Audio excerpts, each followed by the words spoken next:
తీసుకొచ్చినా అండగా నిలబడ్డాం. అణు పరీక్షలు చేసినా కూడా మనం ఎక్కడా భయపడకుండా అవసరమైతే ఇబ్బందులుంటే తాత్కాలికంగా ఉంటాయి, దేశం ముఖ్యమని చెప్పి ముందుకు పోయాం. కార్గిల్ యుద్ధం కూడా నాకు జ్ఞాపకం ఉంది. కార్గిల్ యుద్ధంలో మీరు ఒక్కసారి ఆలోచిస్తే ఆ రోజు కార్గిల్ యుద్ధం, ఈరోజు సింధూర్, రెండు చరిత్రలో మిగిలిపోతాయి. ఎవరైనా మన దేశం పైకొస్తే తగిన గుణపాఠం చెప్పే శక్తి భారతదేశానికి ఉందని నిరూపించిన ఇద్దరు నాయకులు, ఒకటి వాజ్పేయి గారు, రెండు నరేంద్ర మోడీ గారు. మంచికి మంచి ఎప్పుడన్నా కానీ మీరు మాట తప్పితే ఏం చేయాలో చేసి చూపించిన నాయకులు. నాకు ఇప్పుడు కూడా జ్ఞాపకం ఉంది, ఏదైతే అణు విద్యుత్ వచ్చినప్పుడు దానికి కారకులైన వ్యక్తి అబ్దుల్ కలాం గారు. ఆ నాయకుడిని నేను ఒకసారి చూస్తే సెక్రటరీ డిఆర్డిఓగా, చీఫ్ సైంటిఫిక్ అడ్వైజర్గా ఆనాటి ప్రధానమంత్రి వాజ్పేయి గారి దగ్గర ఉండే పోఖ్రాన్ 2ని సూపర్వైజ్ చేయడమే కాకుండా రూపకల్పన చేసి ఆపరేట్ చేసిన వ్యక్తి అబ్దుల్ కలాం గారు. అలాంటి అబ్దుల్ కలాంని రాష్ట్రపతిగా వాజ్పేయి గారు ఎంపిక చేశారంటే, అందులో నేను కూడా భాగస్వామిగా ఉన్నానంటే అది నా అదృష్టంగా నేను భావిస్తున్నానని చెప్పి కూడా నేను మీకు తెలియజేస్తున్నా. ఇద్దరు భారత రత్నాలు, ఒకటి అబ్దుల్ కలాం, రెండోది వాజ్పేయి గారు. ఇలాంటి నాయకత్వం ఆ రోజు వేశారు కాబట్టి వారు ఈరోజు మనకందరికి కూడా ఒక స్ఫూర్తిదాయకంగా మిగిలిపోయే పరిస్థితి వచ్చింది. ఈరోజు ఇంకొక పక్కన మీరు ఒకసారి చూసినప్పుడు ఏదైతే ఈ సందర్భంగా రాష్ట్రంలో ఉండే ప్రజలకు కానీ దేశంలో ఉండే ప్రజలందరికీ ఒకటే విజ్ఞప్తి చేస్తున్నాను.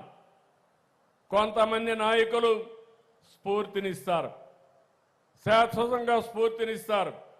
కొంతమంది నాయకులు దేశం కోసం బ్రతుకుతారు, దేశం కోసమే ఆలోచిస్తారు. కొంతమంది నాయకులు స్వార్థం కోసం ఆలోచిస్తూ ఉంటారు, స్వార్థం కోసమే బ్రతుకుతూ ఉంటారు. ఈరోజు మీరు చూస్తే 100 సంవత్సరాల సందర్భంగా దేశమంతా కూడా అభినందించుతున్నాయి. దేశం మెచ్చే నాయకత్వాన్ని ఇచ్చిన వ్యక్తిని గౌరవించుకుంటున్నాం, నివాళులర్పిస్తున్నాం. నాకు ఏమాత్రం అనుమానం లేదు, భారతదేశం ఉన్నంత వరకు భారతీయుల గుండెల్లో చిరస్థాయిగా ఉండబోయే వ్యక్తి, ఉన్న వ్యక్తి వాజ్పేయి గారు అని చెప్పి మరొకసారి తెలియజేస్తున్నా. అందుకని ఇక్కడ ఆయన స్మృతివనం పెట్టుకున్నాం.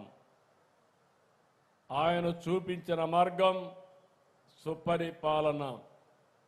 సుపరిపాలనలో తీసుకొచ్చిన ప్రభుత్వ విధానాలు దేశం యొక్క దశ దిశ ఏ విధంగా మారుస్తాయో మనం ఎప్పటికప్పుడు ఆలోచించుకొని పునరంకితం అవుతున్నాం.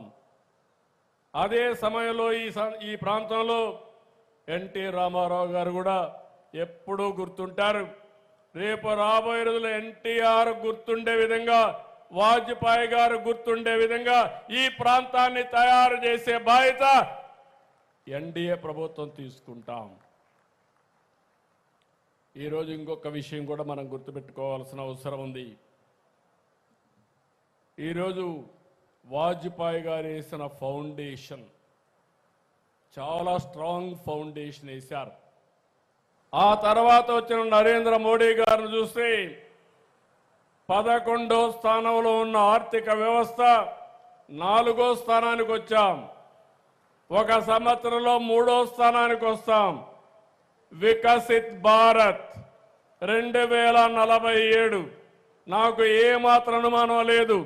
చరిత్ర చూసిన వ్యక్తిని, చరిత్రలో భాగమైన వ్యక్తిని మళ్ళీ మీ అందరికీ చెప్తున్నా, 2047కి భారతదేశం ప్రపంచంలో నెంబర్ 1 దేశంగా తయారవుతుంది. ఆ సత్తా, ఆ శక్తి నరేంద్ర మోడీకి ఉందని చెప్పి కూడా మరొకసారి మీ అందరికీ విజ్ఞప్తి చేస్తున్నా.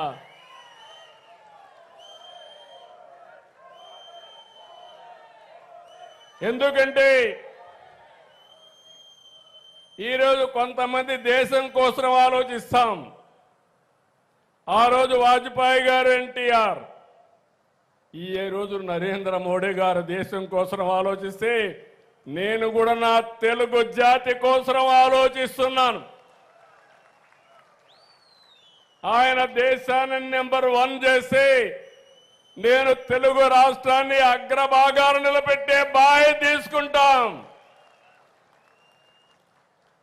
అదే సమయంలో ప్రపంచంలోనే భారతీయులు నెంబర్ 1గా ఉంటారు.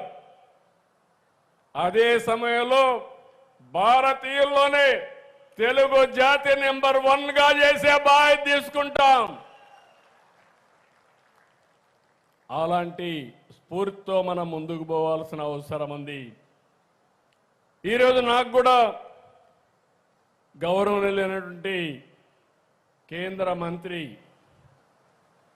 శివరాజ్ సింగ్ చౌహాన్ గారు, ఒక ముఖ్యమంత్రిగా ఆయన పనిచేసినప్పుడు నేను వాచ్ చేశాను. ప్రజల కోసం బ్రతికాడు, ప్రజల కోసం ఆలోచిస్తున్నాడు. భవిష్యత్తులో కూడా